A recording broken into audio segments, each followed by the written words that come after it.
बिस्मिल्लाहिर्रहमानिर्रहीम, अस्सलाम वालेकुम। आप देख रहे हैं हमारा यूट्यूब चैनल। मैं हूं मलिक अब्दुर्रहमान।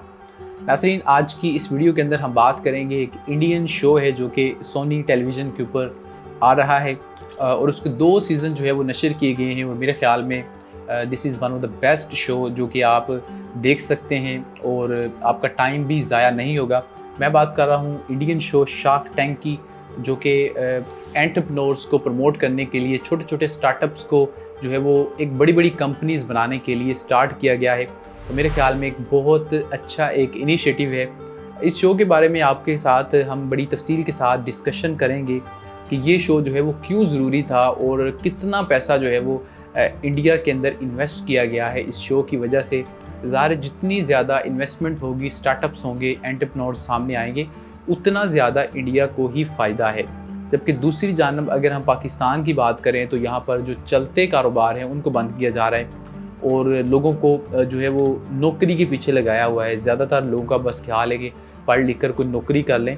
अपने कारोबार के हवाले से, स्टार्टअप्स के हवाले से पाकिस्तान में जो है वो कुछ नहीं किया जाता।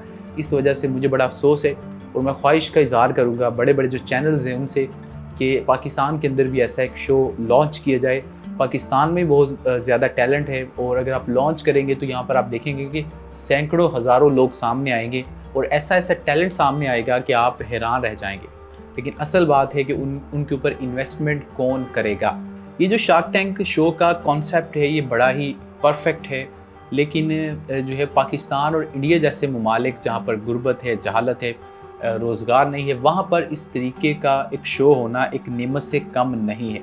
क्योंकि अगर आपके अंदर टैलेंट है और आपको सिर्फ इन्वेस्टमेंट चाहिए और गाइडेंस चाहिए तो आप जो है यहाँ पर जा सकते हैं और आपको करोड़ों रुपए की इन्वेस्टमेंट यहाँ से मिल सकती है।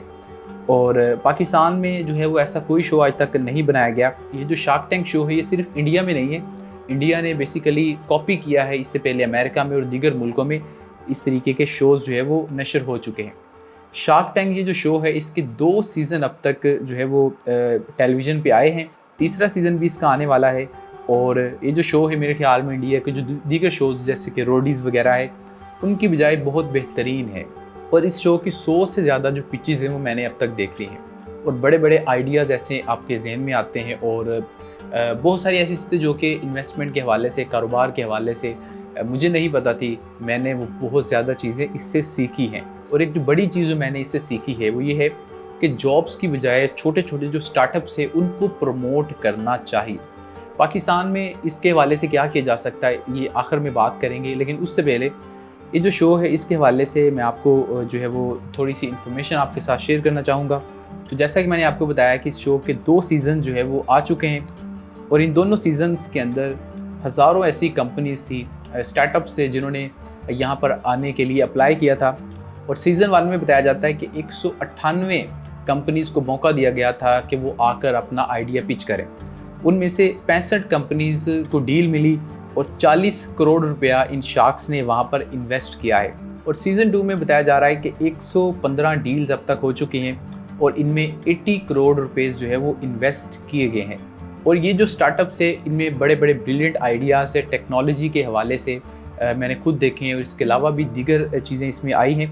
और इनमें से बहुत सारी कंपनीज़ ऐसी हैं जो कि बिलियन डॉलर कंपनीज़ बन सकती है।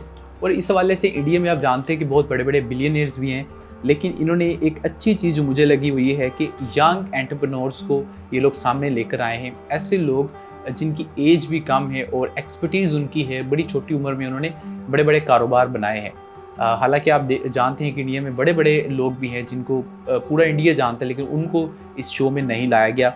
तो जो लोग इसके अंदर एज आ वहाँ पर इन्वेस्टर बैठे हैं उनकी अगर हम बात करें तो दोनों सीजन्स में कुल मिला के 7 लोग यहाँ पर ये लोग लेकर आए हैं।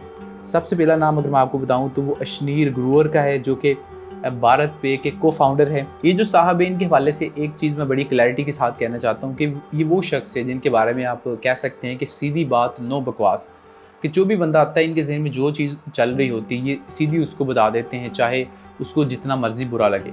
एक हवाले से ये चीज़ ठीक भी है कि इन्होंने जो है वो उनकी होप्स को ज़्यादा हाई नहीं करने होने दिया, उससे पहले उनको बता दिया कि भाई आपकी ये चीज़ चलेगी या नहीं। लेकिन मेरा ख्याल में थोड़ा सा लहजा दुरुस्त करने की ज़रूरत है, क्योंकि एक बंदा जब सामने खड़ा है, कई बार उसका आइडिया बड़ा ब्रिलियंट होता है लेकिन उसको एग्जीक्यूट नहीं कर पा रहा होता, तो आपको उससे उस लिहाज से बात करनी चाहिए। और सीज़न 1 में जो है ये बतौर इन्वेस्टर यहाँ पे बैठे हुए थे और इन्होंने 11 डील्स ली हैं और 2.95 करोड़ रुपया इन्होंने इन्वेस्ट किया है। इसके बाद अगर हम बात करें दूसरे शाख की, तो वो है अमन गुप्ता। ये जो अमन गुप्ता है, आप जानते हैं कि बोट कंपनी के ये को फाउंडर हैं और जो बोट कंपनी है ये हेडफोन्स और दीगर इस तरीके की चीज़ें सेल करती हैं। इनके बारे में कहूँगा कि बड़े कूल शाख हैं, बड़े जो है वो हंसमुख हैं, बड़े अच्छे तरीके से लोगों से बात कर रहे होते हैं और जो भी इनके साथ काम करेगा, जिसके साथ ये इन्वेस्ट करेंगे, मेरे ख्याल में वो एक बड़ी ही अच्छी कंपनी इंजॉय करेगा। और इन्होंने जो है वो काफ़ी ज़्यादा इसमें इन्वेस्ट किया है और 2 सीजन्स में तकरीबन 70 स्टार्टअप्स में इन्होंने अपना पैसा डाला है और टोटल इन्होंने 24.6 करोड़ रुपए की इन्वेस्टमेंट इसमें की है। नंबर 3 पे अगर हम बात करें तो पीयूष बंसाल इनका नाम है और ये लेंसकार्ट के CEO हैं और को-फाउंडर हैं।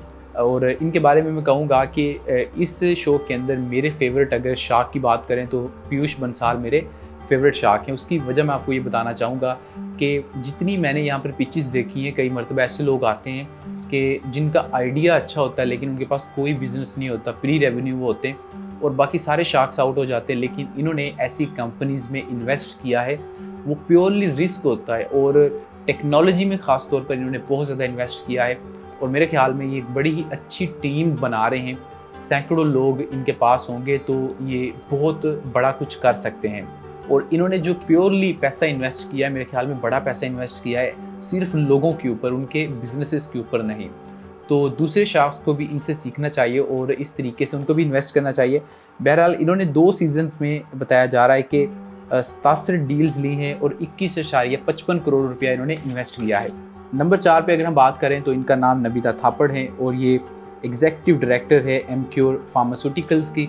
और इनका जो बेसिकली इनकी एक्सपर्टीज़ हैं वो मेडिसिन के हवाले से है। तो अक्सर इन्होंने उन चीज़ों में इन्वेस्ट किया है, लेकिन मेरे ख़्याल में इनकी जो सबसे अहम चीज़ ये है, जो कि पूरा हिंदुस्तान बल्कि पाकिस्तान भी जानता है, वो है कि इनकी जो एक्सपर्टीज़ है ना, वो पता नहीं किस में है, ये बात समझ नहीं है। क्योंकि हर एपिसोड में इन्होंने किसी न किसी को ज़रूर कहना होता है कि मेरी इसमें एक्सपर्टीज़ नहीं है, लेकिन इन्होंने भी अच्छी खासी जो है वो इन्वेस्टमेंट की है और 62 डील्स इन्होंने ली हैं, 20.66 करोड़ रुपया इन्होंने इन्वेस्ट किया है।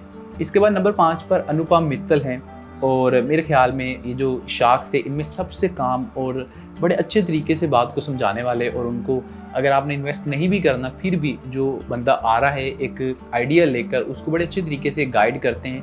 और जो इनके पास एक नोटबुक टाइप की चीज़ होती है जिसके ऊपर ये सब कुछ लिख रहे होते हैं, उनमें सबसे ज़्यादा जो यूज़ कर रहे होते हैं वो अनुपम यूज़ कर रहे होते हैं, बाकी लोग कम यूज़ करते हैं। तो मेरे ख्याल में इन्होंने भी बड़े अच्छे जो है वो स्टार्टअप्स में पैसा इन्वेस्ट किया है और वैसे भी ये बताते हैं कि 220 कंपनियों में मैंने इन्वेस्ट किया हुआ है। और अनुपम मित्तल जो है वो फाउंडर और CEO हैं शादी.com के, और इस हवाले से इनको जो है वो जाना जाता है। और इन्होंने 2 सीजन्स में 49 डील्स ली हैं, 13.8 करोड़ रुपया इन्होंने इन्वेस्ट किया है। इसके अलावा जो है वो विनीता सिंह है। इनके हवाले से मैं ये बात कहना चाहूँगा कि अक्सर इनके हवाले से हम देखते हैं कि ये पहले पूरा उनको भाषण देती हैं, उसके बाद कहती हैं कि मैं इससे आउट हूँ और मुझे इस चीज़ का पता नहीं है। लेकिन इन्होंने भी जो है वो इन्वेस्टमेंट अच्छी खासी की है और तकरीबन 17 करोड़ रुपया इन्होंने इन्वेस्ट किया है। इसके अलावा अमित जैन है जो कि इसी सीज़न में आए हैं, इन्होंने भी 9 करोड़ के करीब इन्वेस्ट किया है। और सीज़न 1 में एक और शार्क थी जिनका नाम गज़ल था, उन्होंने भी कुछ करोड़ रुपया इसमें इन्वेस्ट किया है। तो बेसिकली जैसा कि वीडियो के शुरू में मैंने आपके साथ ये बात शेयर की थी कि 40 करोड़ रुपया सीज़न 1 में और 80 करोड़ रुपया सीज़न 2 में इन्होंने इन्वेस्ट किया है, यानी कि 1 अरब रुपए से ज़्यादा इन्होंने इन्वेस्ट कर दिया है। और इनमें से कोई भी कंपनी बिलियन डॉलर कंपनी बन सकती है।